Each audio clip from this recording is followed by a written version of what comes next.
You're listening to the Skeptic's Guide to the Universe, your escape to reality.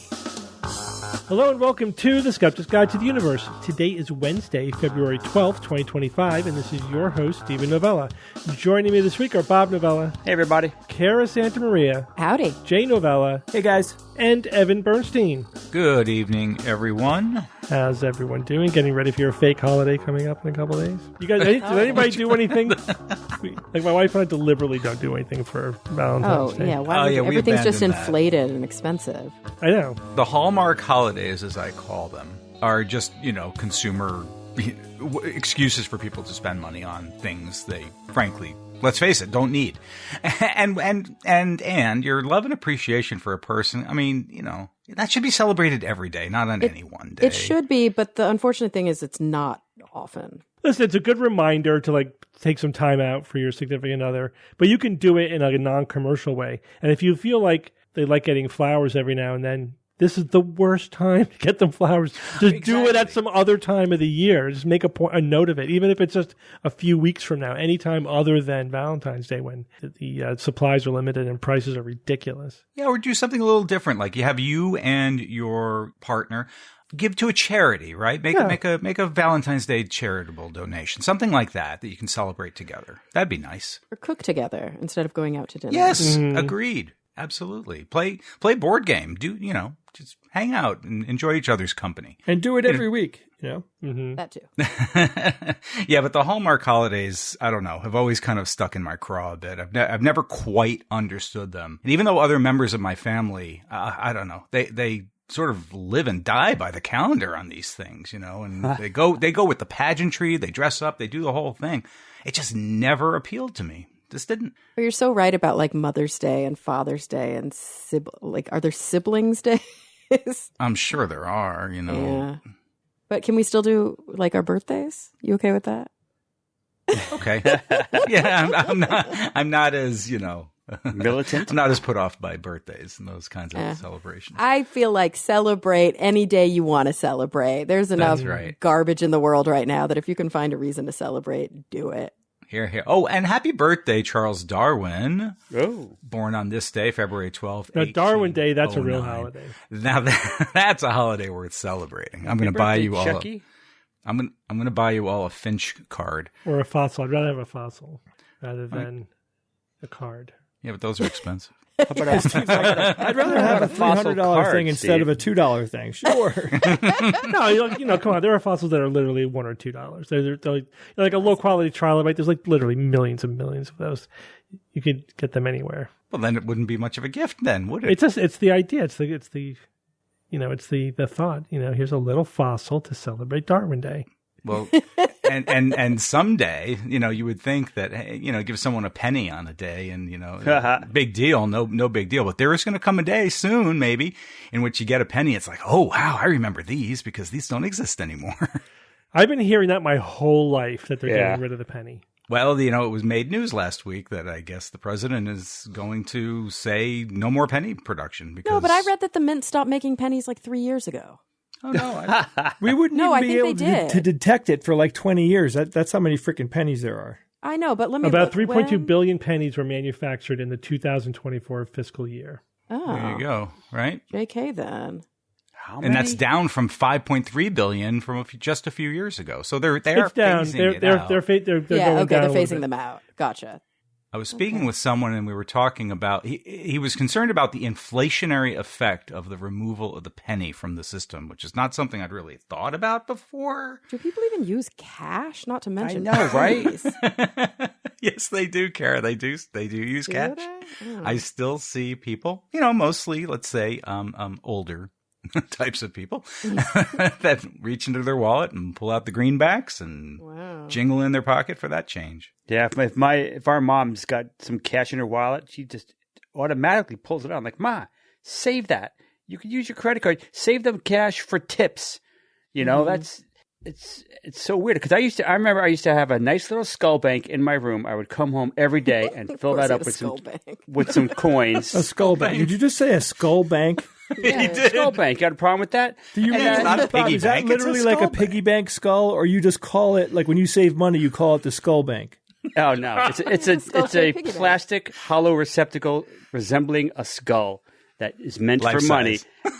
After a year or two, I'd have like $150 of change, and That's a lot of bones. But for the past 10 years or more, it's like I've got no change in my pocket at the end of the day. It's like none. It's so rare. Yeah, I never have anything. change. I hate it when I get to a meter and it doesn't have like any way to pay except with change. I'm like, I guess I'm not parking here. Yeah, right. Well, Carrie, you remember payphones, right? Well, you were still alive when payphones I took a were picture of one the other day. Oh, cool. Yeah, there was one like when I was on a walk and I was like, ooh, relic. I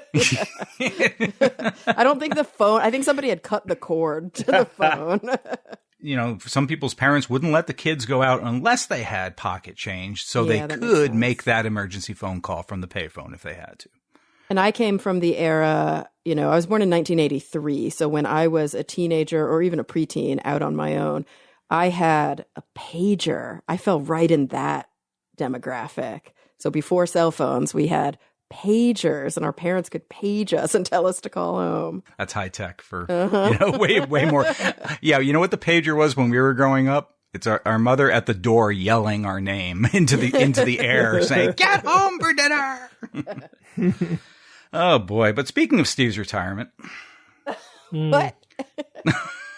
That was smooth, huh? That's coming up. Yes. What do you think about when you think about retirement, Steve? Like, how does it turn over in your head? So it's 95% very positive. I definitely I'm looking forward to working full time for the SGU. I'm looking forward to being on my own schedule. You know what I mean? Like the biggest thing is like if I could sleep just as long as I want to in the morning, that would be wonderful. But at the same time, I've been spending the last 30 years keeping all these plates spinning, basically maintaining, all my clinical skills and knowledge and board certifications and licensure and everything. That's be nice to not have to worry about all that, but I have all these pretty highly developed skills that I will no longer be using. And so it's a little sad, It had to happen sometime, obviously. Do you think you'll consult or anything? No. Because either just you want maintain out. everything or you don't. Yeah. You know what I mean? So you want have to out. you really shut it down, basically. I mean, I will get licensed for another year just because I've already met all my requirements for doing that. But in a year, I won't have met my requirements to continue my license. Yeah. So I'm not going to get 30 CME credits over the next year if I'm not, working at Yale and doing what I'm doing. So that's part of the benefit is not having to maintain everything. You're going to lose access to all the publications and things? Yeah. Yeah. Oh, that'd be when a you're little not with the sad institution too, right? anymore. Yeah, well, I'll be retiring from Yale. I literally have to turn in my ID. I'll lose access to everything. The key to the washroom, too. Mm-hmm. Yeah. But no, I'm looking forward to the transition. It's not like like every patient's now asking me about it. But I tell them I'm not really retiring. I'm just retiring from patient care. I'll still be doing, I'm not really retiring. I'm just retiring from you. But all of my, I'm still going to be teaching, right? I'm just going to be teaching in a different venue. And all of my medical and clinical knowledge will still be put to use writing and promoting science-based medicine and all that, just not in direct patient care. So, it's better than just retiring entirely. Sure, and having absolutely nothing to do at that point. That would be awful. You I think? can't imagine. Well, I've had a lot of people talk to me about their retirement, and it's about 50-50. Some people like, it's wonderful, you're going to love it. Other people like, I am bored out of my skull. Oh my that's God, no you will good. not be That's- bored. That's like a prison That's of their no own good. making. That absolutely, yes. absolutely. I will not be bored. I'm not worried. I Yeah. think I will be in the "this is wonderful" category because I'm still going to be working exactly as much as I want to. You know what I mean? Mm-hmm. I have plenty to do. I think before long, Steve, you'll be crafting your own sword. Maybe, You're gonna become a swordsmith. maybe we'll open up. I have room for one more hobby I can add. We'll see. I love it. You know how much room you have for hobbies. That's You have any ideas about that? No, I don't know. I'll think about it. Jay and I took a bladesmithing class. That was fun. See? I'm ready to do that again. I loved it. And a pesto making class, right? I took a pesto making class. and glass blowing. Oh yeah, you're good. You'll find plenty of things to do and learn Well, let's get on with the show. We're going to go right into some news items. And actually, I'm starting off. There was a new meta-analysis for looking at the demographics of who is most susceptible to misinformation. And they were specifically looking at one particular research paradigm, which is the news headline paradigm, where you show somebody a news headline, it's either real or fake, and it's a forced choice.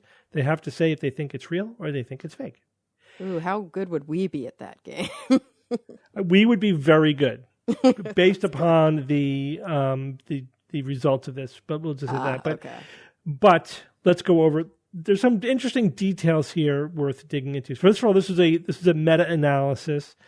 They looked at 256,337 unique choices made by over 11,000 participants across 31 experiments. So that's a pretty sizable meta-analysis.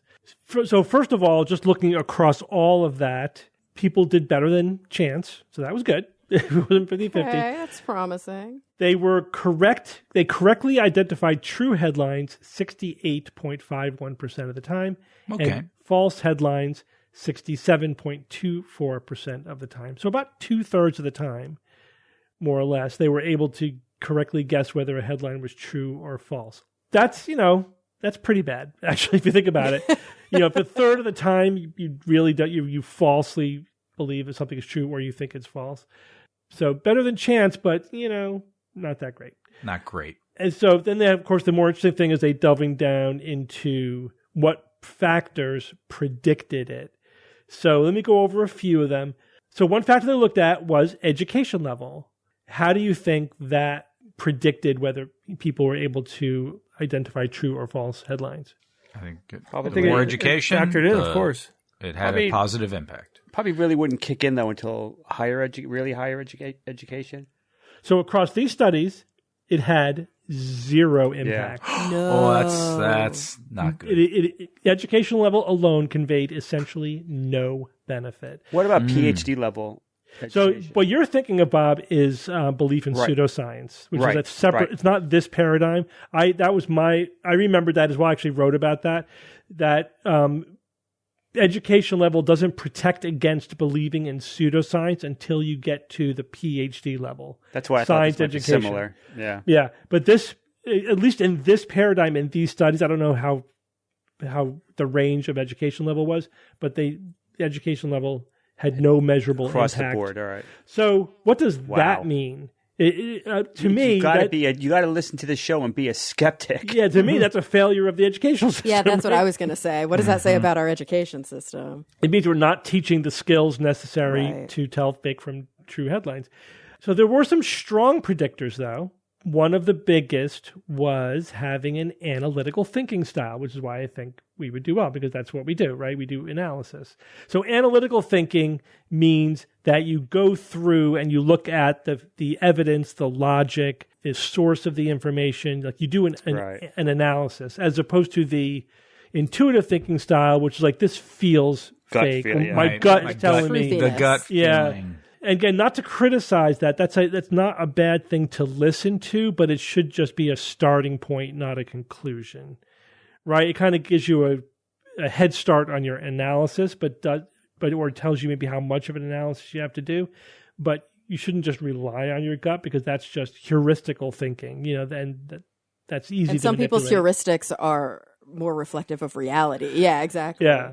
Or they're just not perfect. They're never perfect. They're just shortcuts. They're never perfect, but but heuristics build on previous analysis. And so if you're never analyzing, then that's not very good. And that comes up a lot, the analytical versus intuitive thinking style. Analytical thinking style also correlates with lower belief in conspiracy theories, lower belief in pseudoscience. Oh, go figure. Lower belief in paranormal stuff. So it does correlate with a lot of those things. And it is something that can be taught. It is a skill, whereas some people are just naturally more analytical versus intuitive, or vice versa. But it is absolutely a skill that can be taught. So that's the thing I think that's not being taught in public schools that we really should be. Yeah. Older age. What do you think? Well, what do you mean by older age? What's the cutoff? I don't. I don't know how they broke it down, but just my guess is that it's bimodal. I could be wrong, but that the very young and the very old are struggling more. But it could be that older is actually better for using analytic styles. Older the is older better. you get, the better you are at it. Okay. Pretty much throughout the age groups that they looked at, older was better. They also looked at not just how accurate they were, but if there was a true headline bias or a false headline bias. And the older age was associated with higher overall discrimination, but also with a false headline bias.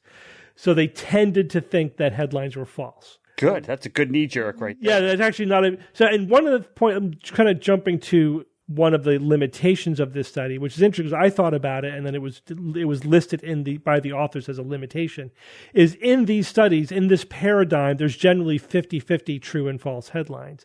But that's not necessarily reality, right? If reality may have a different mix, and therefore a false or true bias may be helpful or harmful depending on how well it matches reality. Here they just did 50-50, which is artificial.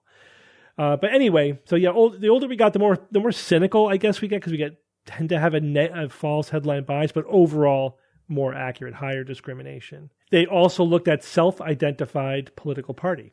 Oh, Self-identified Democrat and self-identified Republican. What effect do you think that had? Well, I mean, we know what one party leans more towards a reality bias than the other, right? Depends on the subject, but so I'll just say what you're all thinking.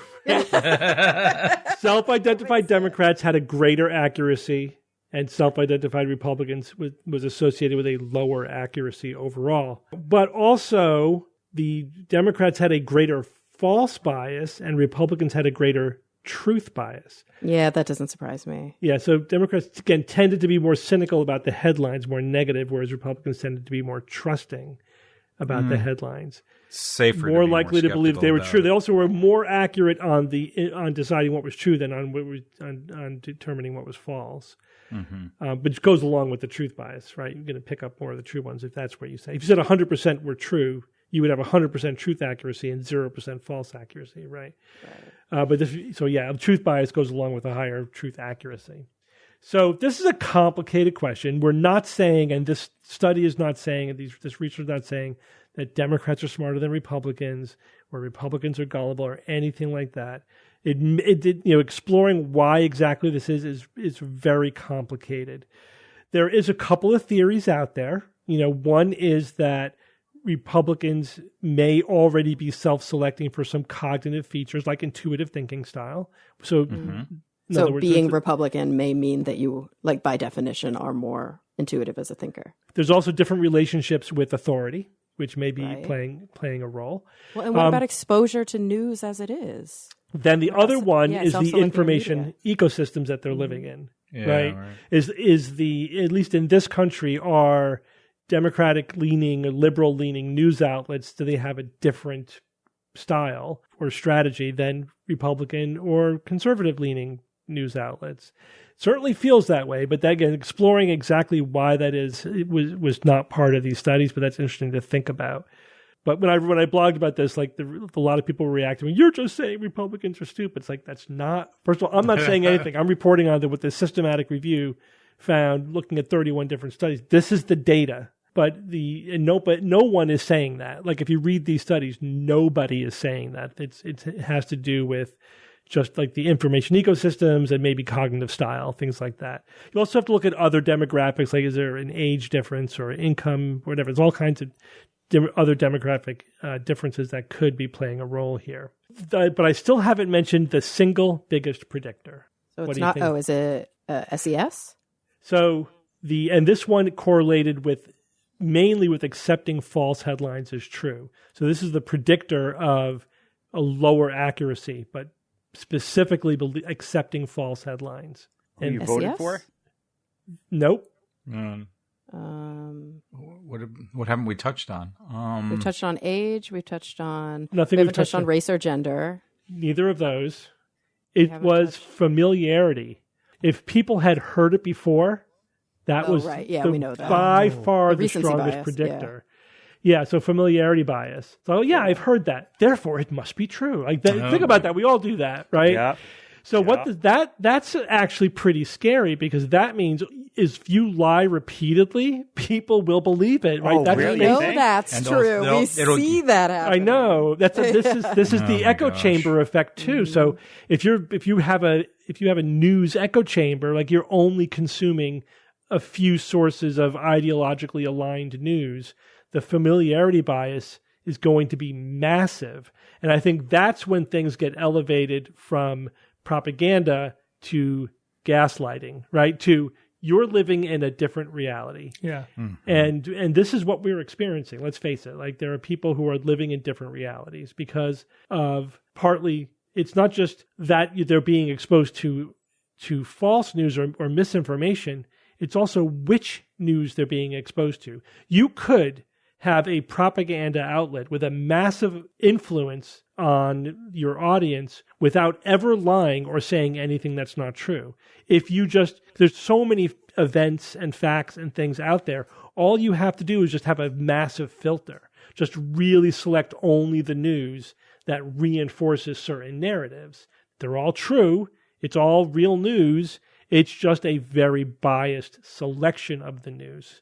And that, familiarity bias kicks in, and that creates your view of reality.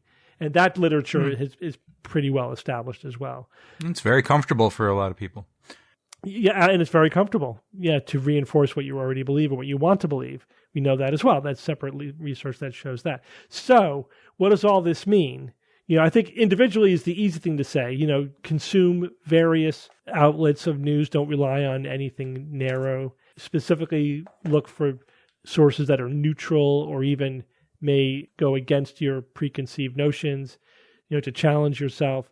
And that doesn't mean you have to consume propaganda, but, you should try to consume a range of reasonable sources of information.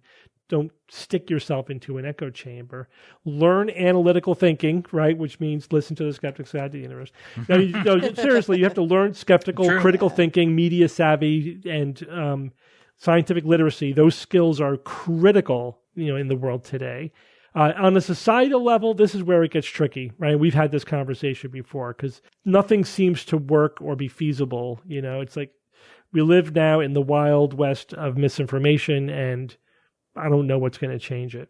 We sort of, that's just the new reality. Improved education. I mean, that's dealing with the misinformation, but I just mean, oh, right. there's no Preventing it. guardrails anymore. There's no editorial Right. policy. There's no fairness doctrine. Those things are gone. I don't see that they're going to come back anytime soon. Yeah, I have a different interpretation as to what this means and what's going to happen. And I could boil it down to two words. Yeah, I know. We're effed. No, that's a good one. My two words are Morlock and Eloy. The Morlock and the Eloy. Yeah. I think that's where we're headed. Is that the time I don't machine? understand. Yeah, time machine. Yeah, human society evolves into two classes of people: the underground Morlock and the naive, angelic kind of Eloy on the surface. And what the Morlock eat them? Yeah, It's just right. eat them. Yeah. Yep. So interesting, the research is, I think, very informative in terms of, the phenomenon. What we do about it is more complicated. All right, Jay, you're going to talk about something a little bit similar. Fake research and what kind of toll that's having on real research. I didn't really realize to what depth all of this is and how serious it is. And, the basic concept here is that researchers rely on the integrity of existing published studies. And they'll reference them to create new studies, right? So they'll take the existing knowledge, they'll make sure they're fully aware of it, and then they'll study something else that's based off of those earlier studies. When a scientific field advances, new technologies, new treatments and everything, this is always born on research that was using previous research as a building block or a stepping stone. This works for the majority of sciences that are legitimate, right? Scientists are constantly referring to pre-existing literature. But today, I'm going to make you guys aware that there has been this growing issue in the scientific community that's threatening the basic core of especially medical research. Over the past decade, a shadow industry has emerged, right? I know it sounds creepy, but that's a good way to put it. And this freaking industry is churning out fake academic papers and peer-reviewed studies.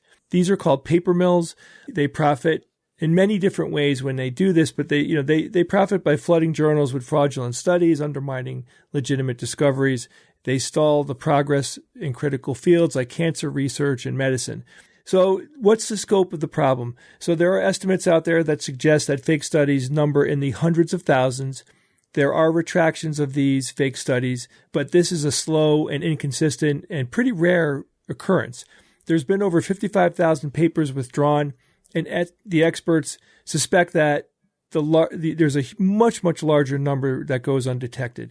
In some fields, particularly oncology and genetics, these fraudulent studies have become a very serious major roadblock to new scientific discoveries. My God, that is so depressing. So how do they get published? Academic publishing operates on the peer review system. So what does that mean? That means that somebody will publish a study into a journal, right? The journal is 99% is based on the field of science that they're working in. And then there are experts who evaluate the submitted papers before they're accepted. And this process, at its best, it should filter out unreliable research, but that's not how it actually happens. Reviewers, the vast majority of them are volunteers, right? So they have limited time, and they frequently have to assume that the submitted research was meant to be legitimate, right? It might not be. But it was done in good faith. It's done in good faith, exactly. Yeah. So they don't have the time or the bandwidth to vet these papers with fraud on their minds, right? They have to do it this particular way because it would become massively time consuming, which those man hours don't exist. So also some publishers who want to make money above all else choose reviewers that are more likely to approve submissions. Accepted studies get charged, right? So if they accept the study to the paper, they're going to make a lot of money off of the person submitting it because they have to pay publication fees, which can be very pricey. It's all part of the cost of doing research. So at its worst, some paper mills create fake peer reviews, which that is insidious right there. These are entirely fabricated experts who approve these fraudulent studies, right? So it's not real people who are not, and these fake people are approving fake studies. And then others infiltrate editorial boards or bribe journal staff. The result is a steady influx of fake research, and it's making its way into all of these different scientific databases, which what does that do? It completely waters down the quality of the information that's in there. And that's the least of the problem because it has disinformation in it, right? Mis or disinformation, depending on your perspective. But that wrong information will make future researchers do studies that are based off of the wrong information. The consequences of this fraudulent research is absolutely extensive, and it goes beyond the particular study themselves. So the false data, like I said, it can mislead scientists. It can influence new clinical trials that would never have taken place. It can delay the development of life-saving treatments. I mean, this list just goes on about what these fake studies can do. I can't remember if we spoke about this, but the one great example of how fake studies can distort research was Alzheimer's disease. Mm-hmm. Did we talk about this real huge controversy over this? No, go ahead, Steve. Fraud in Alzheimer's research. So basically, there was this one researcher who was literally faking these blots, right? Faking data in order to get good results, on their study. And they were allegedly supporting the amyloid hypothesis of Alzheimer's disease. Whether or not these amyloid plaques are driving the disease in Alzheimer's, and therefore we should treat them as a way of addressing, slowing down or stopping Alzheimer's. So for 15 years, for a significant amount of time, this person was cranking out fake research and really distorting the research in the direction of the amyloid hypothesis and distorting the field of Alzheimer's research for over a decade. It was massive negative effect on the research. Really, a real scandal. And really because to what end? All just for their career. Yeah, basically. This one researcher's career, as if that's more important than hundreds of thousands of because patients. of these circumstances, lots of scientists, have abandoned their fields. For example, Jennifer Byrne, who's an Australian researcher, she specializes in cancer genetics. She discovered that the genes that she had been studying for decades were being misrepresented in fraudulent papers going back to 2017. So she closed her lab and she was unable to justify continuing her research because of all of that polluted misinformation. That's happening more and more frequently. It's happening right now. There are people who are doing research based off of false information. They don't even know it. So I do have to, let me just say one thing, though. This is all true, but one thing that researchers do often is before you set up a whole lab to study something and do a grant and everything, you replicate the findings that you are basing your research on.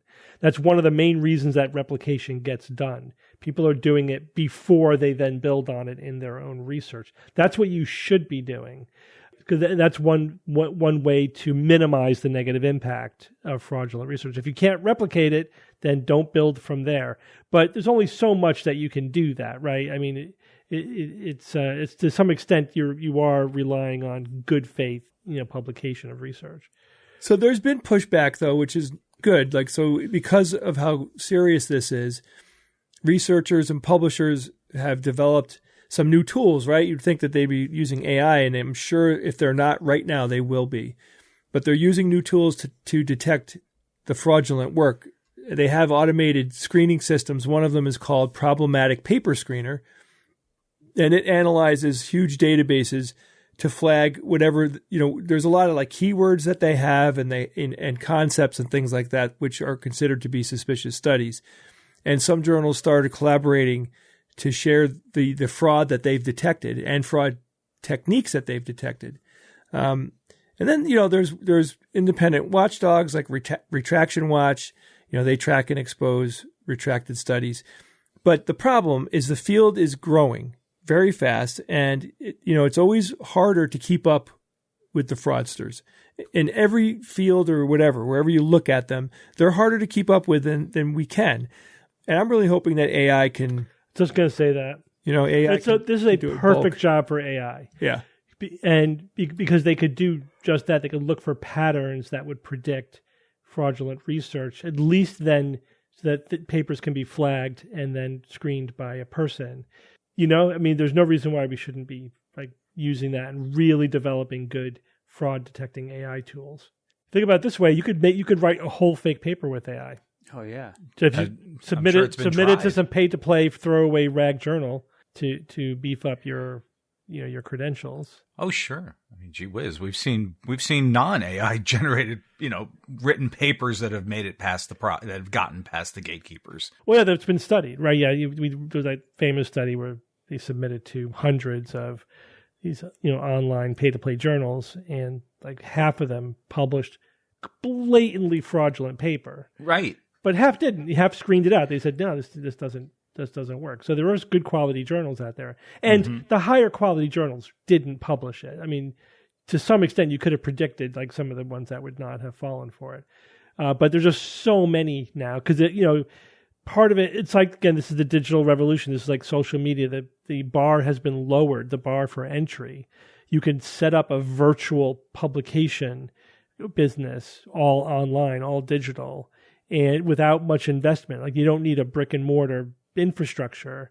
So that opens the floodgates to fly by night fraudulent operations. It opens the floodgates to legitimate publication too, but this is the price you pay for lowering that bar to entry, is that it lets everything, good, bad, fraudulent, all the crap, it lets it all in. And the literature is an entity, right? That's the thing you have to realize. It's just like we talk about the media or whatever, but the literature, the scientific literature, in each field is like a living organism. You know what I mean? It is a dynamic thing unto itself. And it's a dynamic thing that is produced by people. Yeah, it's produced by people, but it has patterns within it. It tells a story, and we base our scientific understanding on the story that the literature is telling us, and it's easy to distort that either by just bad practice, by naivete, by unintended consequences, just some systemic problems in the publication process or biases in the publication process, or deliberate fraud, right? Yeah. And we have to get better at minimizing all of those things. It's starting to get to really concerning levels, It is, yeah. All right. Lots of things are at concerning levels. Yes, they are. Yeah. One of them I was waiting for that. is dangerous street drugs. This is a PSA, be a part of our show. Oh, yes. Welcome to the more you know. So have any of you heard of nitazines? No. Have you heard that term? I have Nitazine? not. Also known as nitazines. there you go. Also known as benzimidazole opioids. These are synthetic opioids that have a specific structure, a benzimidazole structure. Sometimes they're called opioid new psychoactive substances, opioid NPS. They've got a couple other group names depending on, who you ask, the organization that's looking into them, the country where they're being used. But these drugs have been around since like the 50s. They were first synthesized actually by a pharmaceutical company in, I think it was Switzerland, but they were deemed to not be usable because they are incredibly potent and there's, just a strong risk of respiratory depression and because of that, death. So this is a group of synthetic opioids that are not legally used as medicine pretty much anywhere in the world, but are making its way into the street drug culture. They bind the mu opioid receptor, and there's still some argumentation about their potency. I've read different claims from different sources of literature, and that's because I think the jury's still out on this, but they can be up to several hundred times more potent than morphine. Some people claim that they're stronger than fentanyl. Other places say that their potency might be around the same as fentanyl. And to be clear, fentanyl is also a synthetic opioid. Mm-hmm. Most synthetic opioids can be kind of put into two different classes, like the fentanyl type opioids and then the nitazine classes. And I'm talking about the nitazines, not the fentanyls. Both are synthetic opioids. Does that make sense? Yep. So there is a really interesting article online who's written by Philip Berry, who's a research fellow at King's College London. And he is somebody who has researched sort of the UK drug trade for many, many years, the international narcotics industry, but he's looked at UK specifically, working for the UK Home Office as a consultant, and he also specializes in the Afghan drug trade. The reason that becomes a part of this conversation is that only very recently there have been some changes to the Afghanistan culture, if you guys remember, and there have been some real crackdowns on opium poppy growth and distribution out of Afghanistan. And when the opium market changes in a country that was sourcing much of the heroin around the world, people find drugs elsewhere. So heroin produced from opium poppies is apparently a pretty intensive process. I mean, this doesn't surprise me. It's a very, very old process. I didn't realize as I was digging into this that in some cases it's like 17 plus steps to go from the actual plant to the produced heroin. Whereas when making synthetic opioids, these can be synthesized in a lab with as few as 4 steps. Significantly less labor intensive, in many cases significantly cheaper and easier to produce, and also significantly stronger. Not only are they stronger, there's another reason that they may be preferred in the global drug trade. And what do you think that might be? We're trying to make money off a product here. Yeah, more profitable. More profitable, yes. It also means smaller bulk. Mm-hmm.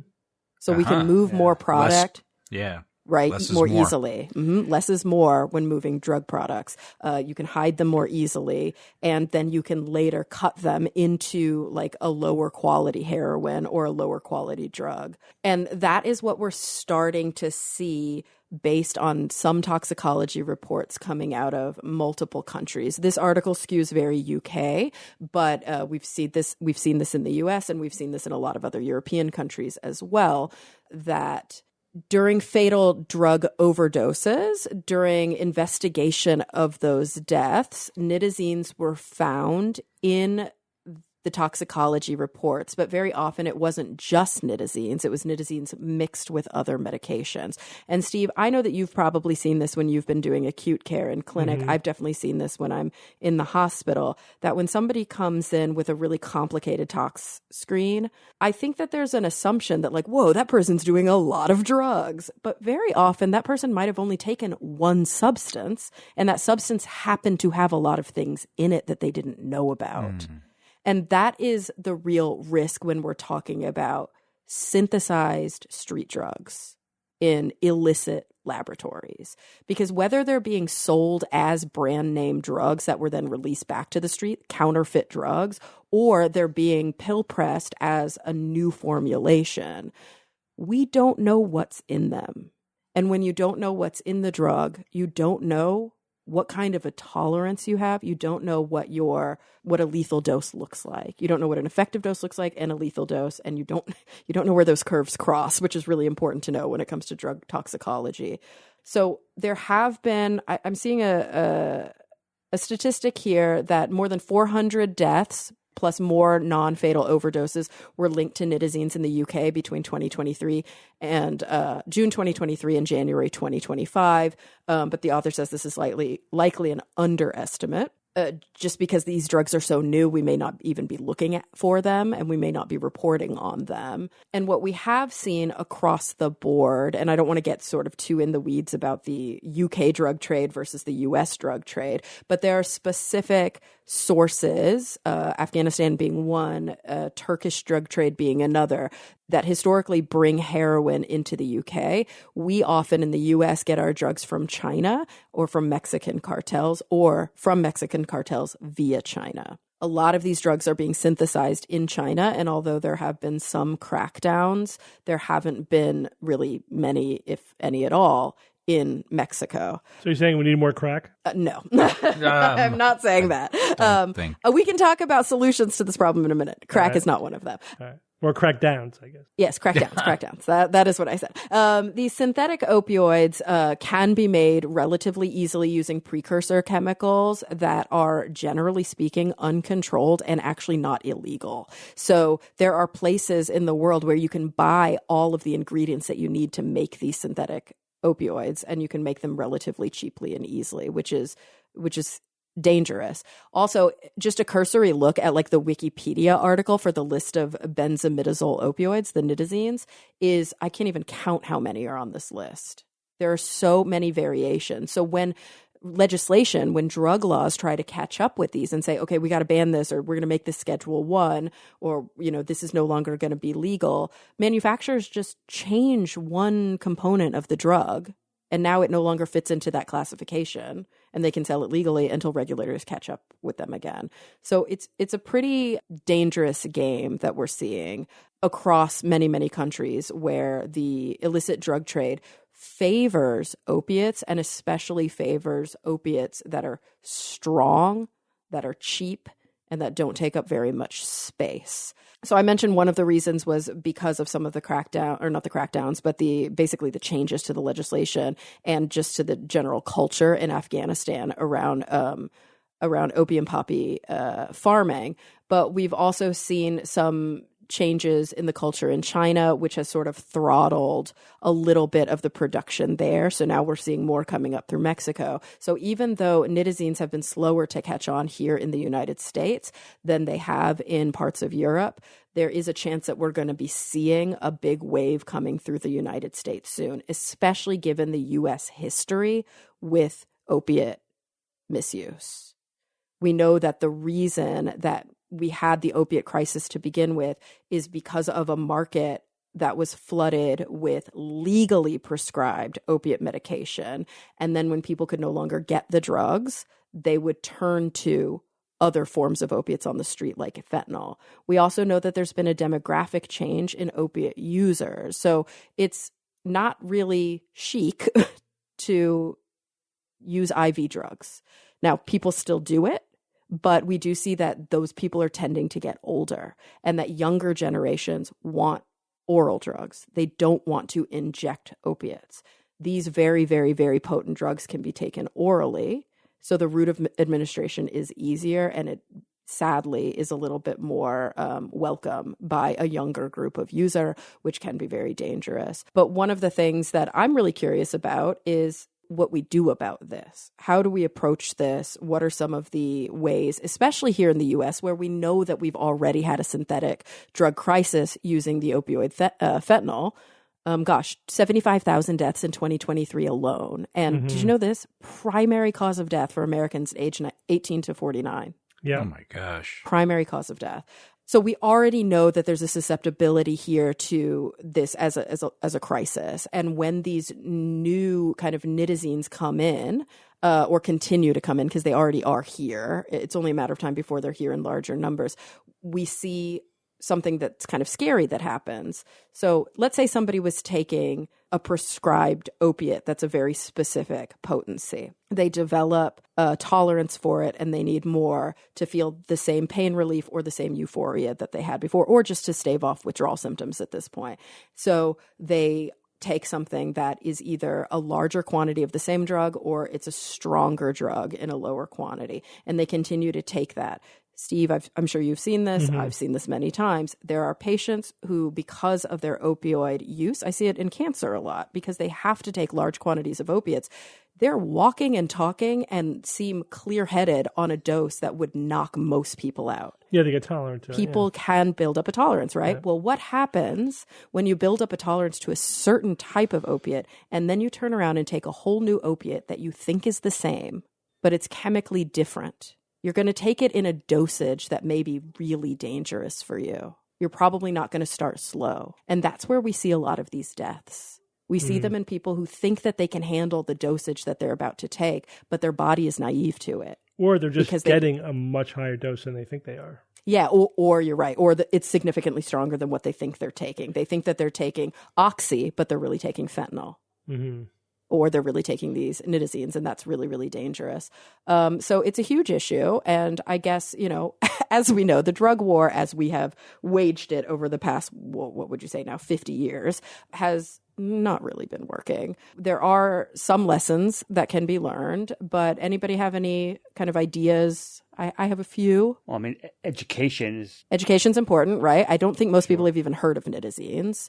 I think more and more the education that what you think you are taking might not be what you're taking, because there are, in this article specifically, but I've seen it cited in a couple of reports by the CDC and a couple, like a larger report by the OAS, the OASCICAD, the Inter-American Drug Abuse Control Commission, from the Organization of American States. They put out an informational bulletin last year on the emergence of nitazines in the Americas. And what I'm seeing is that people think they're taking like a benzodiazepine, like they think that they're taking Xanax that they bought on the street, but it's cut with nitazines. And so they don't even know they're taking the drug that it's really scary, right? It's really scary. So drug testing, having access to be able to legally test the drugs that somebody is about to imbibe into their body, to get a report that says, this is the drug that you actually think you're taking, or this drug is this percent this percent that. So you buy a kit really to test your drug? Yeah. And we also see these sort of kits becoming more and more available. Well, we see them in safe use spaces, of course, but we also see them becoming available as community pop-ups in regions where a lot of street drug use is common, like at dance parties, things like that, or in tent cities around different large populations. And so making these things more available and understanding the harm reduction approach, I think, is a really, really important one. And just, becoming aware. But it's always hard to outrun the drug manufacturers, because they do seem to be one step ahead of the legislation and the law enforcement. Part of the problem is that we're no longer cooperating with China on drug enforcement. Nope. Yeah. It's a big part of the problem, because it was sort of a free-for-all. So most of these nitazene problems started in 2019. It's funny, they were first developed in like the 1950s, but we really didn't start seeing them flood the market until 2019. And at that time, there were some really good negotiations with China about reducing or increasing, I guess, some of the crackdowns there on the precursors.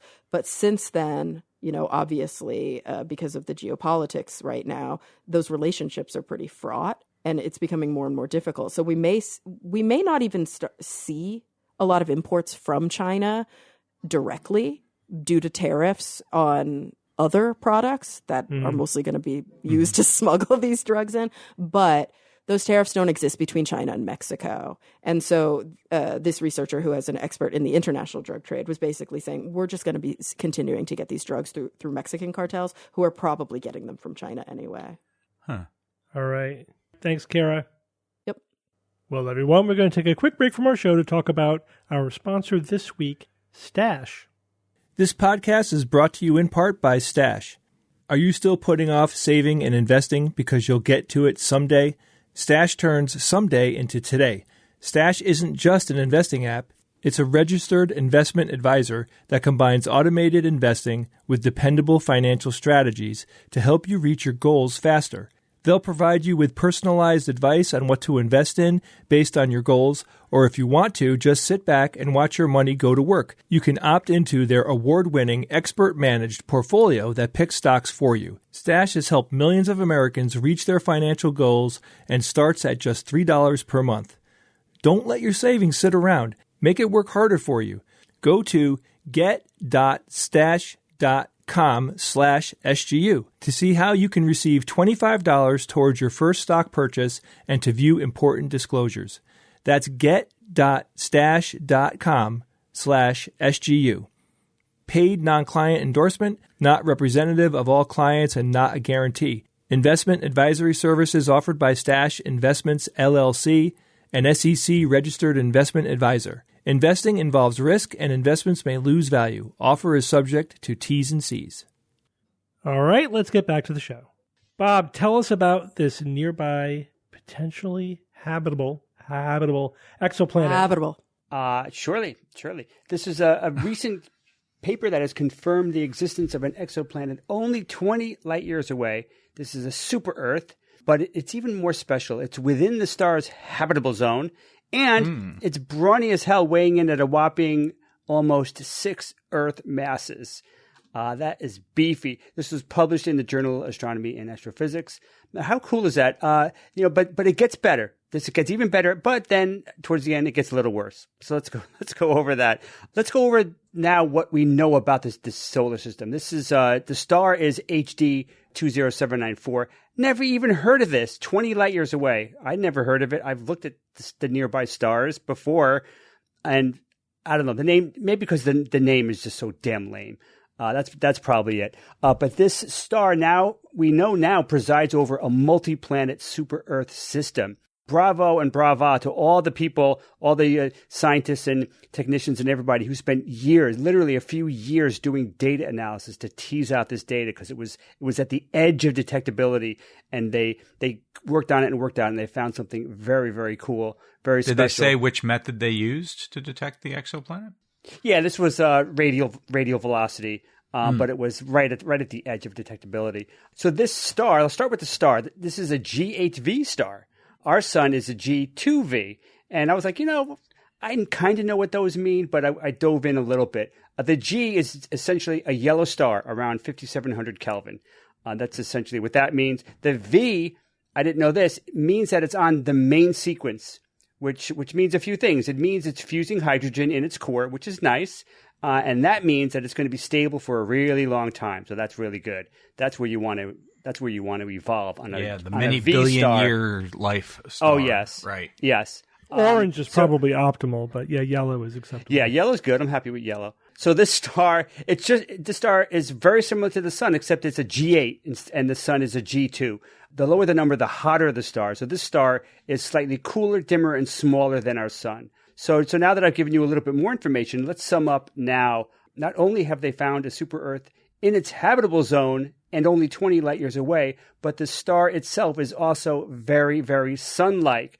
Steve, Jay, Evan, what kind of D&D roll is that? Is that an 18? That's an amazing find to find it that close, and I mean, there could be liquid water on this all over this planet. It's pretty amazing. I was pretty excited by this. So a couple more comparisons though with the star. The metallicity of the star is low. That's not great for some reasons. That means that it has fewer heavy elements than the sun, which is a bummer. If you're evolving on a planet, you want a lot of heavy metals. Having low metallicity of the star I assume that that's going to translate to the planet itself. That's not great. If you develop complex life, you're not going to have good resources. Even your belters out in your asteroid belt might not even be able to find too much stuff. But the other thing is that this star is 6 to 10 billion years old. So old. This is an old boy. This is our sun is what 4.6 billion years. So if there's life on this, it could have developed. It could have a billion years or more evolution than any life on the Earth. So who knows what's possible there? That's a lot of assumptions right there. But it's nice. It's cool to think that a few billion years more of evolution could potentially do. Bob, does the age tie into that number, that G8 number versus the G2 number? In other words, because it's older Yes. and it's causing fewer, less metallic. The lighter mass stars have a longer lifespan. Yes, they do. Yeah, because the giants burn through it Yeah. like there's no tomorrow. Right. So then you've got really, really much lower mass stars like brown dwarfs and stuff that last like ridiculous amounts of time. All right, so let's look at the planets. There's 3 planets. They think there's at least 3. They're pretty confident about 3. There could be a few more for sure. So these are named B, C, and D, right? Mm-hmm. Because they just give the sun, the sun's always designation, A. right? So B and C they're beefy too. They're 2.1 and 3 Earth masses, but they are too close to the star. So it's pretty hot. It's going to be probably pretty hot there. Oh, and unless of course they're tidally locked, then there could be potentially a ring of temperate climate around it. Who knows? But we basically know very little about those guys. Let's see. And we don't know a lot about the other one either. The D is the one that we're talking about here. This is 5.82 Earth masses. It's got a 647-day orbit. Yeah. Earth is a D. And it's in right. And it's in the habitable zone mostly, which is really, really cool. So like I said, the planet has about 6 Earth masses at about 1.8 Earth diameters. So this seems to be pretty dense, right? That's you're shoving 6 Earth masses, and it's not even probably twice the diameter of the Earth. Can we assume that's higher gravity based on that? Surface gravity would be about twice that of Earth. About 2.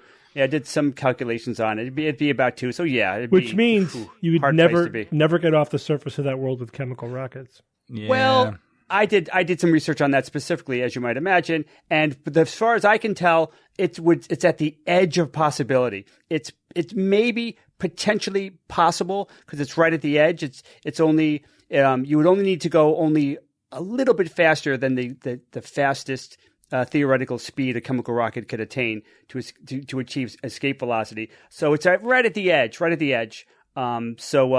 Either way. Even if they can get off with a chemical rocket, this would take technology that we couldn't muster today ourselves. So yeah, they're gonna have a very, very hard time getting off of that planet, if at all, assuming, of course, there's complex life. But also meaning if we ever wanted to land on that planet, we wouldn't be able to get back off again. Right. Yeah. We'd just be all probes, and we'd have to do some virtual telepresence if we wanted to pretend like we're on it.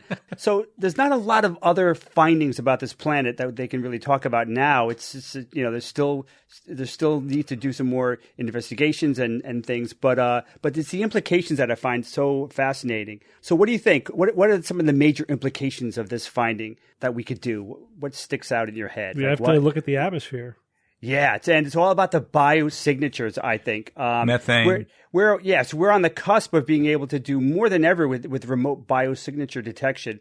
If you want to look at another planet and see any biosignatures, this guy is almost the perfect trifecta, right? It's really close because the closer you are, the much, much easier it's going to be to detect any biosignatures. We found some promising exoplanets, and they're like 100 light years away or 1,000 light years away. Good luck. I mean, maybe we could do something, but it's so much easier to observe these, obviously, when it's so much closer. So that's great. It seems to be a rocky super Earth, so it's much better, much higher chances, I think, of finding life or any biosignatures than if it were a Jupiter-like planet, right? A giant gas giant.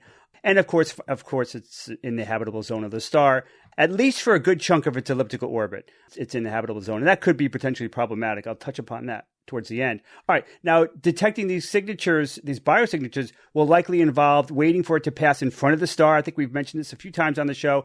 The different gases in the atmosphere will absorb different wavelengths of light coming through from the star, right? And then these absences, these lines of these wavelengths that are absorbed by the gas would be like fingerprints in the star's spectrum. So then you could see, it's got these gases, and the gases that we would love to see would be anything like oxygen, ozone, methane, nitrous oxide, all of which are obviously specifically associated with life on Earth. If we found those, oh my God, this would be crazy.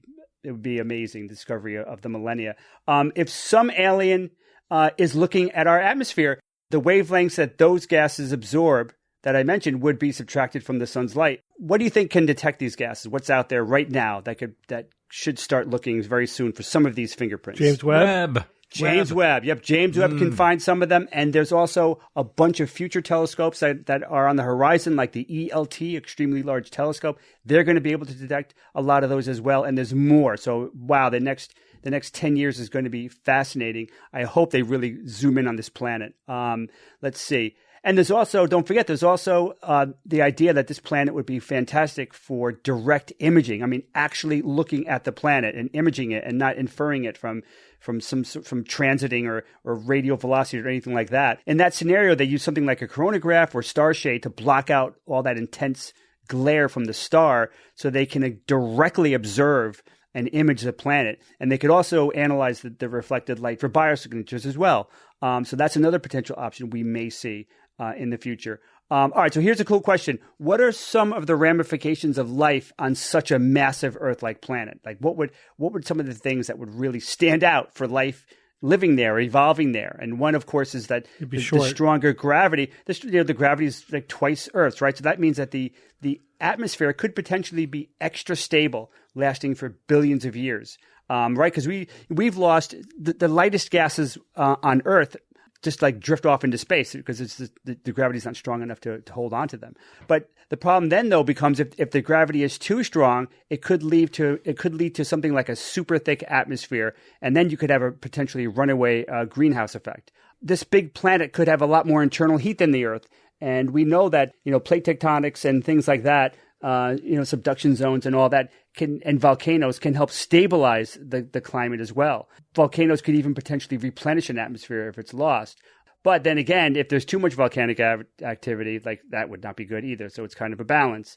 Let's see. One other thing I found is that the oceans on such a planet could be many times deeper than our oceans. In fact, if the surface is uninhabitable, you could potentially have, the oceans, imagine a 50-mile deep ocean swarming with life. Wow, that under would be 2 times gravity pressure. Oh my gosh! Dude, I mean, can you imagine going under 50 miles of water? What that pressure would be like? Oh. Damn. All right, so obviously I'm not trying to get too excited here, but it's so much fun to speculate, isn't it? I got to reinforce, we don't know a lot about this planet, especially regarding its atmosphere. Does it have an atmosphere? We don't know. If it has a thick atmosphere, it could be more like Venus, hot, uninhabitable, nasty as hell. It could potentially have a ridiculously large atmosphere, and in that case, it could resemble even Neptune more than Earth. So it might not even be, really like a rocky planet that you would recognize. It could be very Neptune-like. That would be kind of annoying. Yeah, because super Earths basically blend into sub-Neptunes. Yeah, exactly. Let's see. It could have no atmosphere, and it could be barren like Mars. Very little or no atmosphere. That could be a bummer. We could find that out. It's like, oh well. And then, of course, it could have a moderate atmosphere. It could be Earth-like. It could be an ocean world. That, of course, is what we're all hoping for.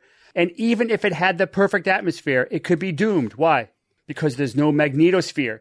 There you go. Right, you're the churning, get bombarded with all kinds of stuff, and you're dead. Yep, the churning of the iron in the Earth's core creates a geodynamo protecting our planet. Mars doesn't have a robust magnetosphere, and so the solar wind just eroded its atmosphere over millions of years. No atmosphere, just because you don't have a magnetosphere. That would stink. That's a possibility as well. The only other thing I'll end with this is the only other thing that is potentially a deal killer here is that its orbit has been shown to be within the habitable zone, the Goldilocks zone, but it looks like it's not in it for the entirety of its orbit because its orbit is elliptical. It seems much more elliptical than the Earth. Elliptical is bad for a planet with life. The Earth has an elliptical planet, but it's only slightly, barely elliptical. It's nearly circular. Yeah. And that's great for a stable climate. That's wonderful. You start getting, an elliptical orbit, then you're really hot at one year. The other side of the year, you're everything's freezing. So it's just like crap. You know what? It's going to be pretty tough for something to evolve there, unless of course it's all oceanic and could potentially get away from it. But so if that orbit is too elliptical, it's like damn. There's going to be probably very little hope for any liquid water on its surface for any great period of time. So all right, so I'm done here. This is just like so much interesting speculation, but it's just speculation. We got to wait for the real scientists to do their work, and hopefully we can take a real good assessment of its atmosphere, maybe even directly image it and try to answer some of these questions. All right, thanks, Bob. All right, man. All right, Evan, I understand we're reverse engineering alien technology. How's that going? Oh my gosh, Steve, we are so close to having this figured out that you can invest. You can actually make an investment based on that premise. Can you believe it? What? Well, yeah, now let me tell you about it. It's called an ETF. You know what an ETF is? An exchange traded fund. Many of us have them in our retirement accounts or our stock portfolios or what have you, but that's a type of fund that's traded on stock exchanges, but they hold a diversified portfolio of assets. So you trade the fund instead of a single stock, for example. And there's lots of advantages to doing this type of trading. And among those is that, you can have ETFs for different asset classes, including equities, bonds, commodities like gold or oil, or even niche sectors, such as technology and healthcare. I'm not sure it can get more niche than this, because there's been a new filing with the United States SEC, that's the Securities and Exchange Commission, by a group of investors called Tuttle Capital. Their new ETF that they are looking to enact, that they applied for it, is called the UFO Disclosure AI-powered ETF with a focus on reverse-engineered alien technology. The idea behind this group of stocks that would be in this fund is that in the near future, the United States government and perhaps other governments around the world will soon be disclosing all they know about captured or recovered alien technology. And the tech companies in this fund represent the leaders in those fields that will successfully figure out the secrets on how extraterrestrial vehicles, zip around the solar system, the galaxy, wherever they come from, and also how they seem to defy the laws of physics when they are captured in dribs and drabs on video while buzzing around Earth's atmosphere. And that is what I call niche. It will invest at least 80% of their net assets in a basket of companies that Tuttle Capital, and I quote, believe have potential exposure to advanced or reverse engineered alien technology spurred by disclosures about UFOs and alleged advanced technologies. That's direct from their registration statement. Companies in here will include, aerospace groups and defense contractors and other companies that are, this is them, rumored to work with classified technology, potentially leading to groundbreaking advancements. The chief executive officer of the company, his name is Matthew Tuttle Capital, and he said that he's been interested in UFOs for a long time. He said, I'm a trader, but I look at UFOs and I say that they're using a power source that is light years beyond anything we have. If our government has this technology and its release, that will be a game changer. The ETF is going to short other companies that are threatened or could be made obsolete because any alien level technology that's discovered, right, is going to blow away whatever mundane Earth-based technology that we have. Now, they do warn, as these are speculative things, and I'll get to that in just a second on the level of speculation here, in that, the risks go along with these kinds of investments. For example, the governments may choose to not reveal all the secrets about the alien technology that they've either captured or recovered or what have you. They say that government confirmation or denial of advanced alien tech is uncertain and rumored breakthroughs may never materialize. This entire theme is highly speculative and subject to rumor cycles. Okay. So I have a couple thoughts on this. Just a couple? My big question is, and I'm sure this is where you're going, is this fraud? Right. Yes, that was definitely one of my big questions. Is this on the edge of being fraudulent? And, because I don't know, the chances of this playing out the way that they are describing, I think approaches implausible. To say that UFOs and UAPs disclosures by governments will amount to anything more than simply the declassification of classified information, right? Just telling you what they know and what they have. And saying that you're going to be able to discern technological information as a result of that is reckless at best. At best. What, this data is going to include blueprints of alien ships or the specs of a propulsion system that, has been conceived by otherworldly beings? Or what, medical devices that the aliens supposedly use on the people that they've abducted over the years? This is science fiction and it is fantasy. But does it matter if they believe it? For fraud? I suppose, yeah. Like it has to be intentional, right? Hard to prove. Hard to prove, it would be, but I don't know that you couldn't make a case for it. I don't know. That any reasonable person would know that, yeah. What you're doing is you're drawing in potential investors here who do not have a certain level of either sophistication or experience in these kinds of investments. It's one thing if you know how to invest and you decide you want to take a chance or a risk on this based on the fundamentals of the companies that are involved in the ETF. That's one thing. However, you're going to have a whole groups of people who are going to just see UFO and reverse alien engineered tech, and that's going to be it for them. That will be the entire basis on which they're going to want to throw their money in there. And I think you are to a certain degree, misleading people with these promises that, frankly, have so little chance of ever materializing based on what they're telling you. It's complicated though because the companies sound legit. They are right. Legit. It's just like aerospace companies or technology companies, and they may do fine. That's right. The investment may not necessarily be a money loser, but the hook is.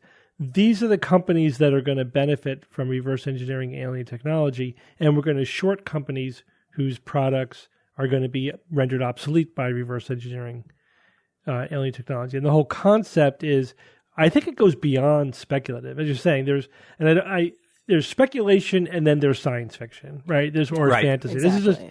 This is really made up nonsense. This is the kind of thing I could see a judge going either way on it if it came before them. But the other question, and this is just something I just don't know, like if you fully disclose, it's like, hey, if you want to invest in reverse engineering alien technology, these would be the companies you would invest in. We could make that happen for you if that's something you want to do. You know what I mean? Not making any specific claims, just saying this is what it is.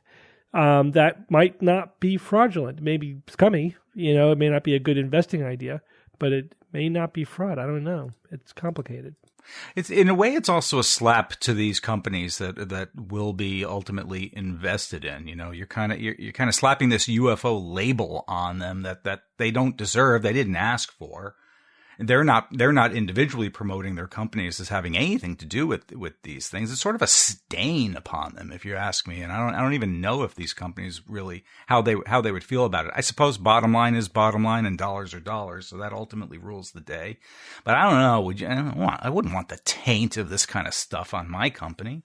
Well, does an individual company have any legal recourse for what funds they're included in? I mean, if they're traded on the stock market, anybody could put together any collection, of openly traded stocks they want, call it whatever, and there you go, But if you were trading, let's say, healthcare stocks, and then you made claims about the companies that were fraudulent claims about the companies without their knowledge. If you're making fraudulent claims, then that's fraud, right? But if you can do this without making claims. Right. Just saying this is sort of the theme of these stocks and invest at your own risk. We're not making any claims. We're just making it available for anybody who wants it. That's the kind of coy way of doing it. It is very coy. It's very slick.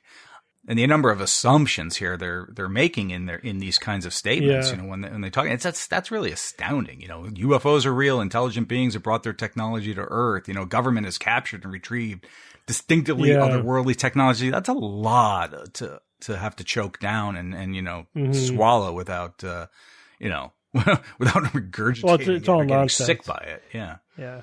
Yep. But I've seen, decisions where judges basically determined that some entity, some person, or whatever, is a quote-unquote menace to the investing public. Mm-hmm. They may decide that that's what this represents, even if it's not outright fraud. I don't know. Mm-hmm. The SEC, and before we close, the SEC has granted permission and approved applications of funds that do have similar sorts of names to them. In other words, there's one called UFO Procure Space ETF that's been approved. However, they're not making claims that about the alien technology and government disclosures and that things are being repressed. It's simply a basket of companies in this particular, and they just, they're aerospace and other things. They just happen to call it, UFO. Something like that is much, much easier to accept than what this other ETF is trying to do. Mm-hmm. All right, thanks, Evan. Yep. Jay, it's Who's That Noisy time. All right, guys, last week I played This Noisy.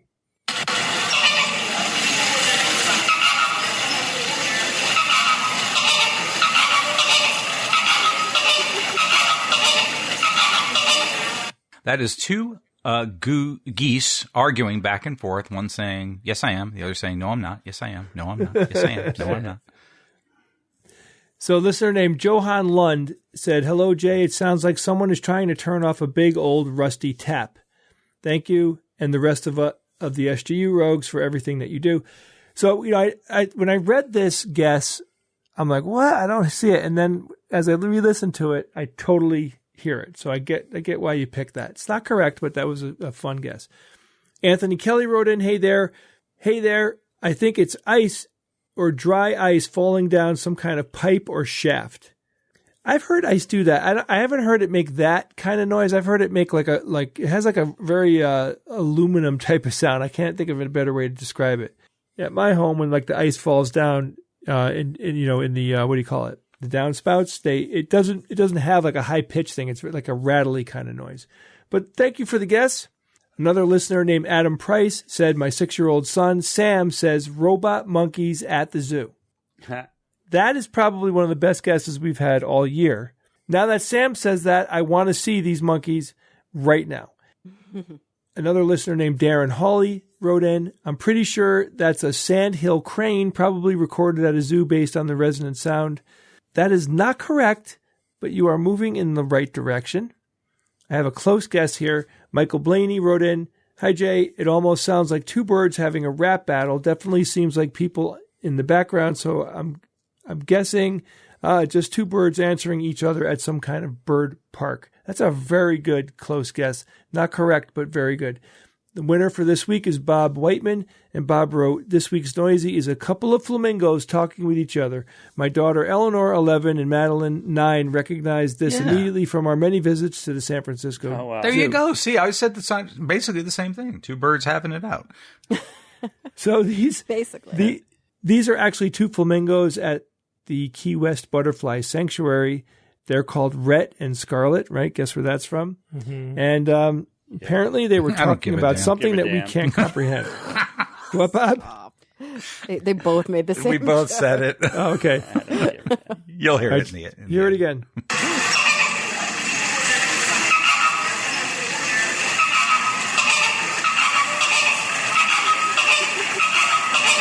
Yeah, that's an argument, I guess. All right, guys, I have a new noisy for you this week. This noisy was sent in by a listener named Aaron Johnson. Please up, Pakistan, Patan. Today we have here the border in Afghanistan near Hunter, the Afghani OCC border area. We have to the rocket launcher firing after the people 3,500 of Boston. Whoa. The hell, man? Something's not quite right there.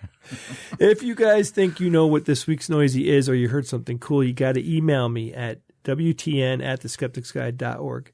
Steve, we've had several people become patrons in the last few weeks with our request for people to please seriously consider becoming a patron now because Steve is coming to the SGU full time and we really could use your support to help make this a smooth transition and to get us into creating the new content that we've been working on. I'm hoping like within a month, we're going to be able to tell you guys what we have planned. I'm very excited about it. I mean, it's going to be a very different phase for the SGU when Steve does this, because we're going to create a lot more content. So if you want to support us, please consider it, because we really could use the support at this time. If you also would like to know everything that the SGU does, you can join our mailing list. Just go to the skepticsguide.org. You can sign up there. We give you an email about everything that we've done the previous week. You can also give our show a rating on whatever podcast player you're using. We have Nauticon 2025. We have tickets to purchase to come to this conference. Spend a lot of time with some great people. There's lots of socializing. We have a lot of things to entertain everyone.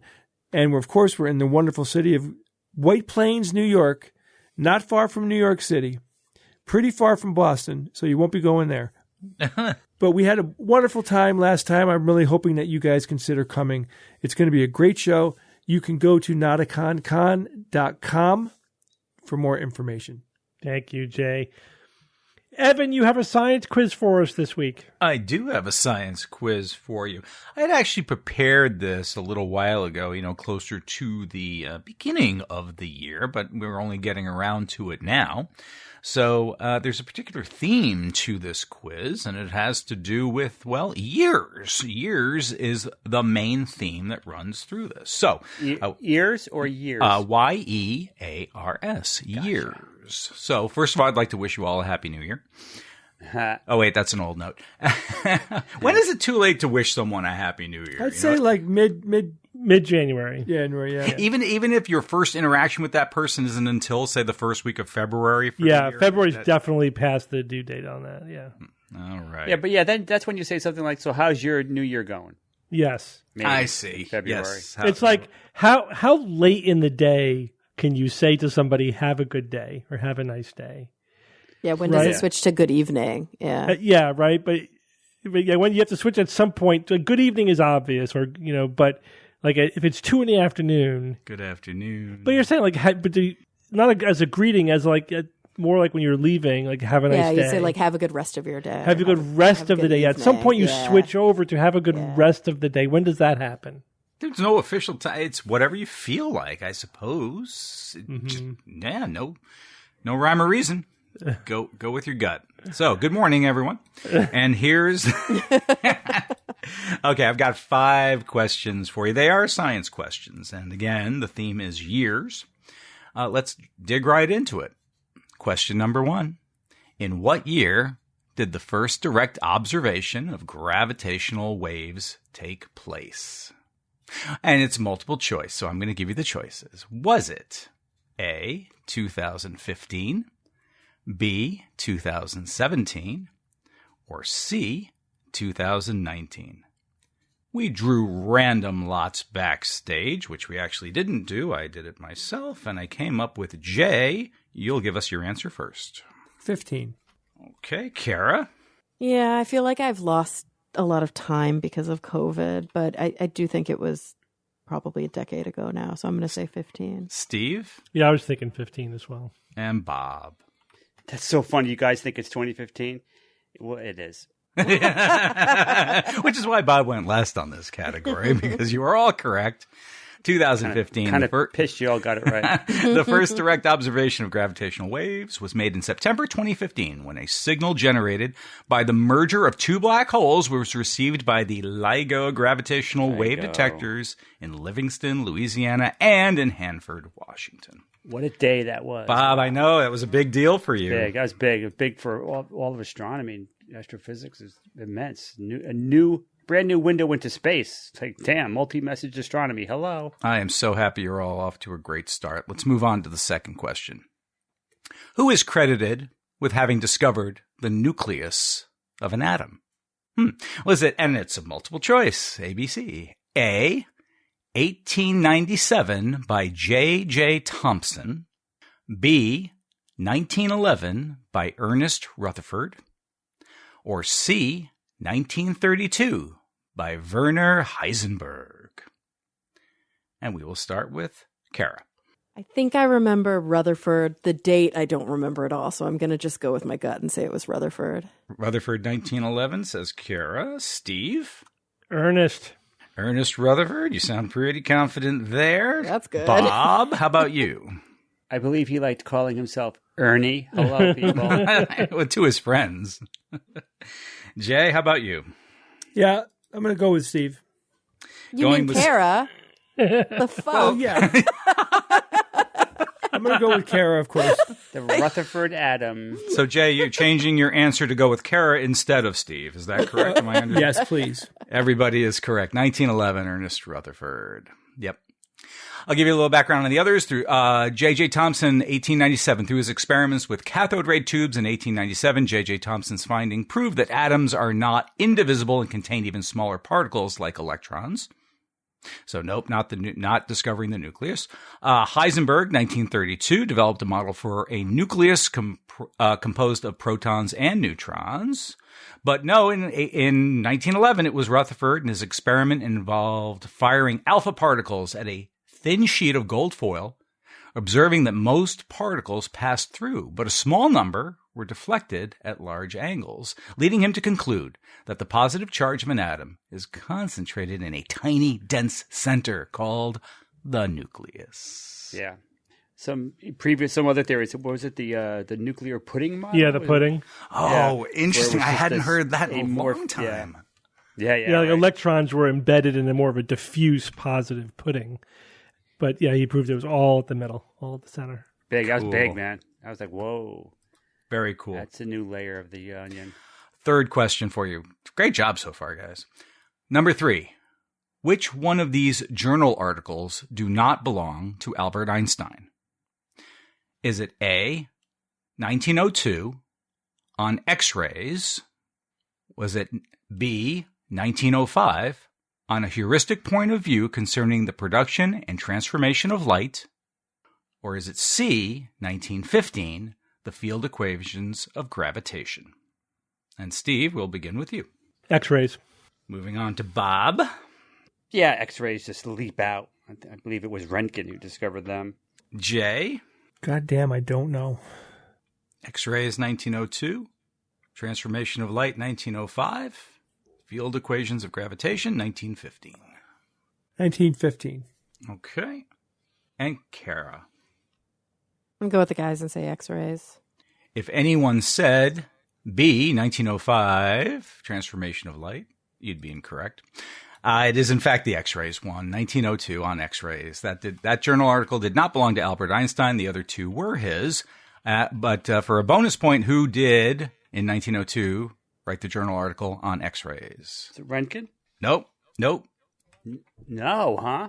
Let's see who else might have done it. It wasn't like Marie Curie. Yes, Marie Curie. Yeah, okay. Oh, okay. Really? There you go. Nice.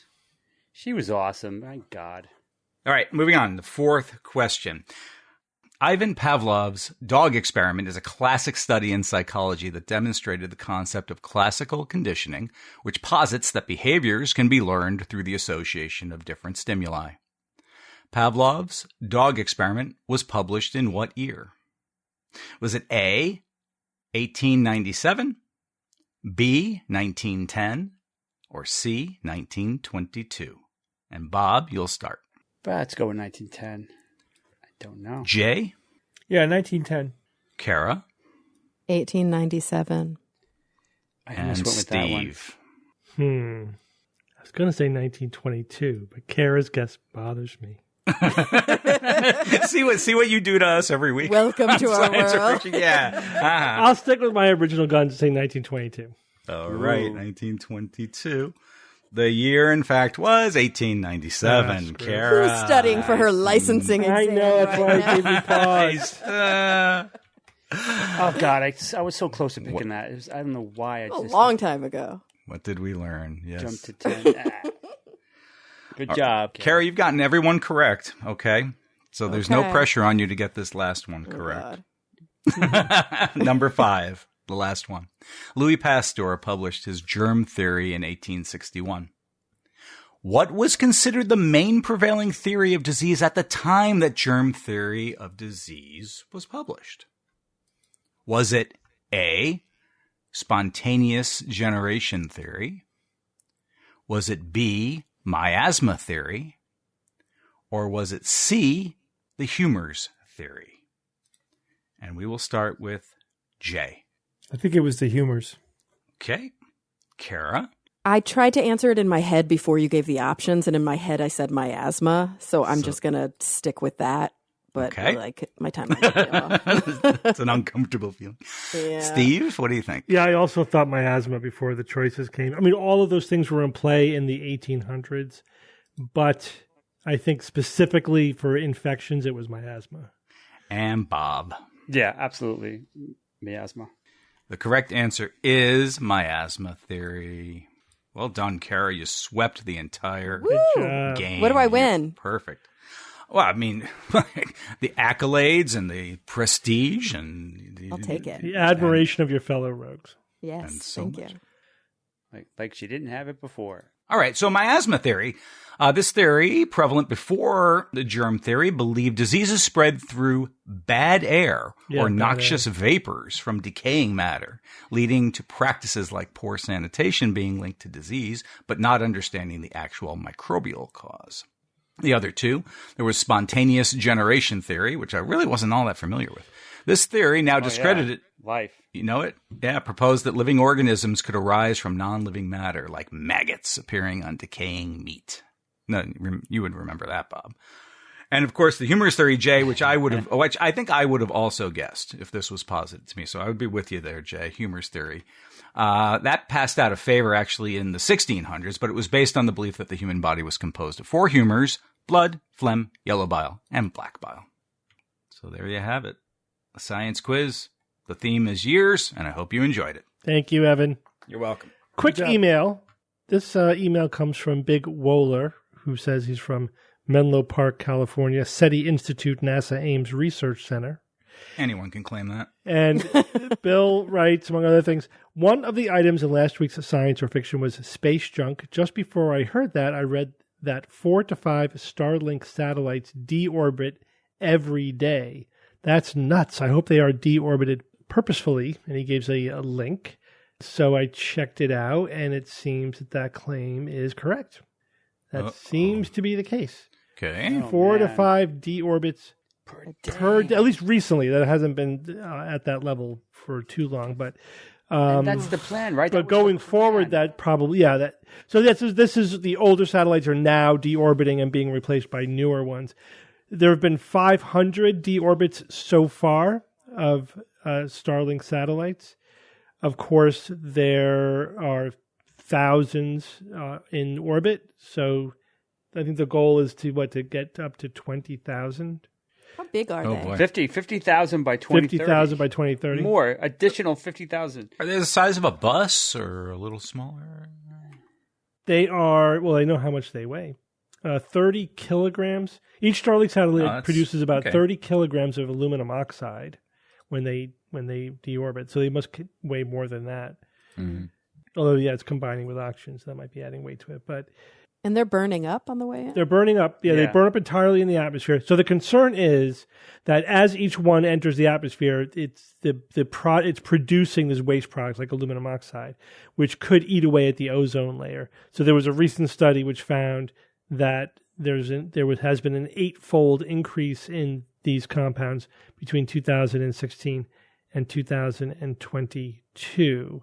And this is going to increase significantly, as more and more of these satellites deorbit. So this is a new paradigm, right? This is not just sending up satellites. This is sending up tens of thousands of satellites on a rotational basis, right? That are going to have to be replaced at a regular interval. 5 of these are deorbiting every day. So that is going to be putting a large amount of aluminum oxide and other substances into the atmosphere. This has been characterized by one NOAA scientist as an experiment in atmospheric chemistry. Oh, fun. So does that mean we have to launch things into the atmosphere to compensate, or is that not going to work? Well, I think we have to think about what these satellites are made of and, what the full life cycle of them is, what happens at the end of their life cycle. The key is we need to study this to see, what it could be doing to the chemistry of the upper atmosphere and what a huge increase in the next 5 years could potentially mean. Right. And that seems like common sense, but common sense is in short supply these days. So it erodes ozone. It can eat away at the ozone. Yeah. Well, that's the concern now. But Maybe it does also, other stuff too. I mean, again, it needs to be cloud studied. formations could be impacted potentially, and things, of course, that we have no idea what could happen unless we take a deeper look. Mm-hmm. It's definitely worth more investigation. But it's not. But nothing's pausing while it's being investigated. They just right. I know it's full steam ahead. Yeah. Yeah. All right, guys, let's go on with science or fiction. It's time for science or fiction.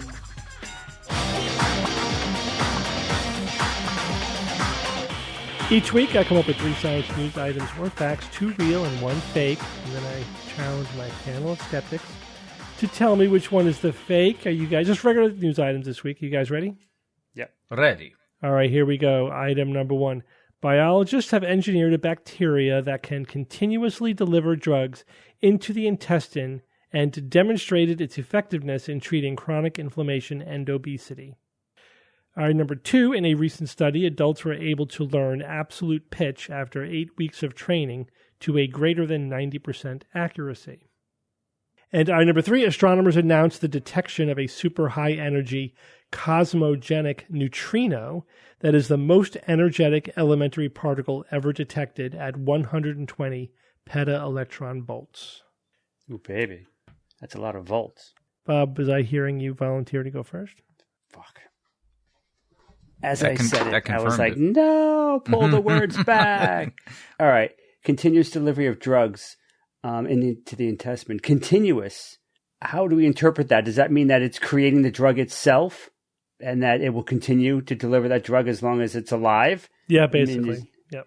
That's that's pretty intense. But then when you listed the other 2, they seemed even less likely. Let's see. Absolute pitch.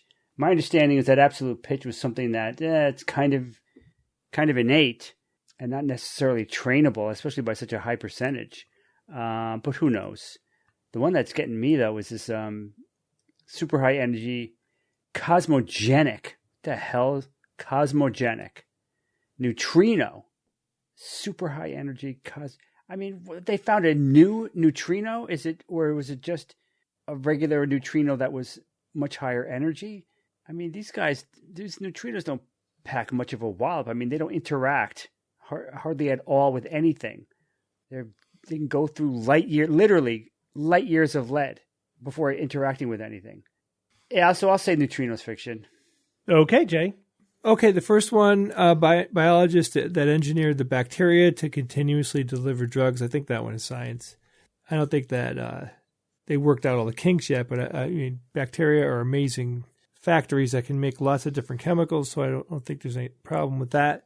All right, this one about the perfect pitch, I am highly suspect of that, and I think the reason is because adults, you lose your ability to have perfect pitch as you get older. So I'm not too sure about that one. And this last one here, astronomers announced the detection of super high energy cosmogenic neutrino that is the most energetic element. Yeah, I mean, the second one here definitely is the one I know the most about, and I seriously don't think that even with 8 weeks of training that you can get that high of an accuracy. No way. Okay, Kara. I don't like any of them. Bob, I'm struggling the way that you were. The one about the neutrinos, I have no idea, but I was like, sure. And then Bob was like, no, that's impossible, and that makes me uncomfortable. The perfect pitch, I'm assuming absolute pitch is the same as perfect pitch? Yeah. This one really rubs me the wrong way, but that's why I think it might be science, because it's like, oh, we all thought, and look, we turned it on its ear. So I'm going to say that one is science, but then the engineered bacteria that can just keep delivering drugs, what does that mean? It continuously delivers drugs? It can deliver a steady dose of... Right, there we go. Okay, that's the important thing. Yeah, the steady dose. Yeah. That bothers me a lot. I could see them dumping a bunch of drug, but they would have to be metabolizing the drug somehow in order for it to then be released at a steady dose, which I don't get. And bacteria are always multiplying. They have really short lives. So I don't know. That one really bothers me. I've seen bacterial infusions to treat like C. diff and obesity. I don't know. I'm going to say that one's the fiction, the drug one. Ooh, all spread out. Crumbs. Yeah. Up to you, Evan. Well, let me break this time. Help. Kara. None of us. Kara, can you made help. excellent. I was saying, the bacteria one sounds. Yeah, that's good science. It's cool. But then you said the things you said, and I'm like, oh, crumbs. Now I don't know. But just that they engineered the bacteria to deliver the drug. I mean, what we're talking about. It doesn't matter if it's in a mouse versus a person. I mean, at what stage is this? The fact that you engineer this bacteria that can do it, I don't know if it necessarily means that there's a straight line to, using this for people. It could, I don't know, more of like a proof of concept kind of thing. I don't know. The one about pitch is the one I probably know the least about or have read the least about. I didn't know about this 90% threshold with pitch. So that's, just kind of new to me. But the neutrino one, I learned everything I needed to know about neutrinos from that documentary called 2012. Remember that movie? Mm-hmm. In which, they discovered that neutrinos were actually interacting with the core of the Earth and destabilizing everything. And oh, my God. It's like over the top insanity. So that was the one that I had initially pegged as the fiction. I didn't know that there was a range of different types of these neutrinos and stuff. So I think I'm going to go with Bob. I'll say the neutrino is the fiction, but I will not at all be surprised if Kara winds up being correct. Or Jay. Well, yeah, or Jay. Yeah, for that matter, right? Because I know the least. I've heard the least about that one. So yeah, it's interesting. You guys all went with the field that you know the most about. Well, at least some familiarity here. All right. Well, I guess we should take them in order since you guys are all spread out. Biologists have engineered a bacteria that can continuously deliver drugs into the intestine and demonstrated its effectiveness in treating chronic inflammation and obesity. Kara, you think this one is a fiction. The boys think this one is science. And this one is science. Sorry, Kara. Amazing. So, yeah, That's so cool. They used a bacteriophage to do the genetic engineering of different kinds of gut bacteria that already live in the gut, and they engineered them to produce protein-based drugs. So they're producing the drug; they're not just releasing it. Mm-hmm. It's protein-based, right? Mm-hmm. And this was a study in mice; it was not in humans, and they showed clinical improvement in both chronic inflammation and obesity. So that this definitely has potential. You just engineer your gut bacteria to produce your protein-based drugs. Problem with protein-based drugs is that it's hard to get them past the stomach, because the stomach has enzymes and, the duodenum, the upper part of the gut that's meant to digest proteins. So they get digested, but if you have the lower part of the gut, you're already past that point, and so enough of the protein can get absorbed. So it's just another delivery system for protein-based drugs rather than having to get an injection or an infusion. And this also, just get your one dose of bacteria and it will last for a while, right? They'll just continuously release the drug that you need. So this could develop into another drug delivery system. Very cool. Cool. Neat. Let's go to number 2. In a recent study, adults were able to learn absolute pitch after 8 weeks of training to a greater than 90% accuracy. Jay, you think this one is a fiction. Everyone else thinks this one is science. Perhaps the key word here is adults. Is that the key word? I don't know. Jay, was that what you were keyed in on? Yeah, so young people have a much higher ability and chance to learn this skill. But as your hearing degrades as you get older, I also think that your brain changes to the point where you can't sense perfect pitch anymore. That's what they used to think until this study. This one is science. This was surprising. So they were testing that assumption that you lose the ability, that it's basically mostly genetic and innate, and that you especially lose it as you get older. So they specifically tested this in adults, and this was just an online training exercise over the 8-week period, but it was fairly intense. I think it was 24 hours of training on average, and the adult subjects were able to learn how to identify the absolute pitch greater than 90% accuracy, which kind of turns the prior beliefs on its head, as Kara was saying. Pretty cool. It's good to know with enough training, but this kind of fits generally with cognitive research that with enough training, most people could learn anything. It's only a matter of how much training, not if you could learn it. You know what I mean? Anything learnable, you could do it if you put enough hours into it. Which means astronomers announced the detection of a super high energy cosmogenic neutrino that is the most energetic elementary particle ever detected at 120 peta-electron volts is the fiction, but there's only one little part of this that's the fiction. What do you think that little part is? It's the energy. It's not a neutrino. What do you mean? The number? The 120, yeah, because I think the highest cosmic ray energy is higher than 120. Yeah. So the 120 is correct. So the only thing that's fiction is it's not the most energetic elementary particle ever detected. So they did detect the highest energy neutrino.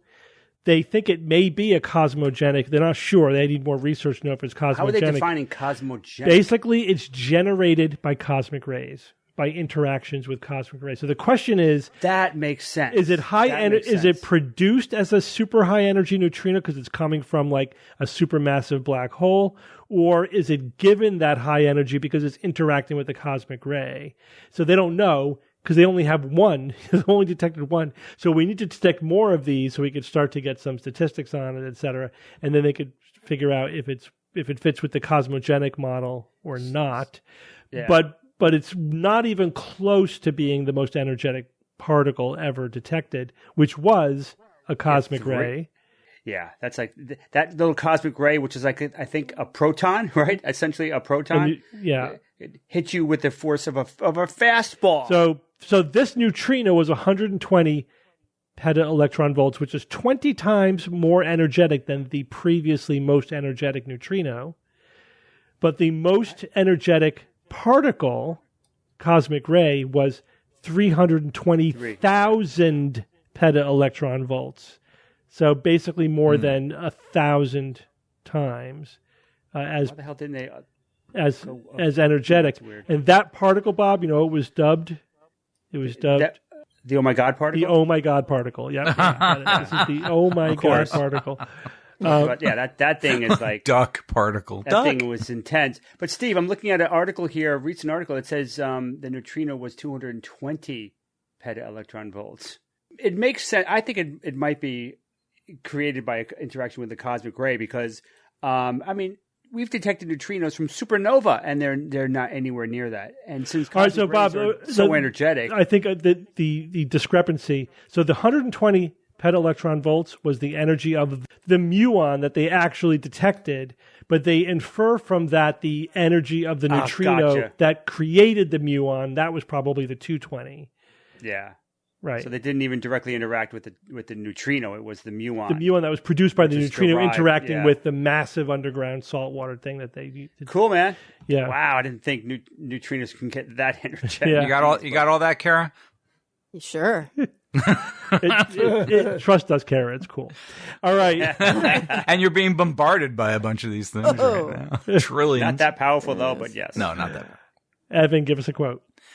One of the problems with anecdotes is that they tend to be provided by the satisfied customers, not the unsatisfied or dead ones. Written by Robert Carroll from the book Unnatural Acts, Critical Thinking, Skepticism, and Science Exposed. The survivor bias. Yep. Right? Yep. Dead men tell no tales.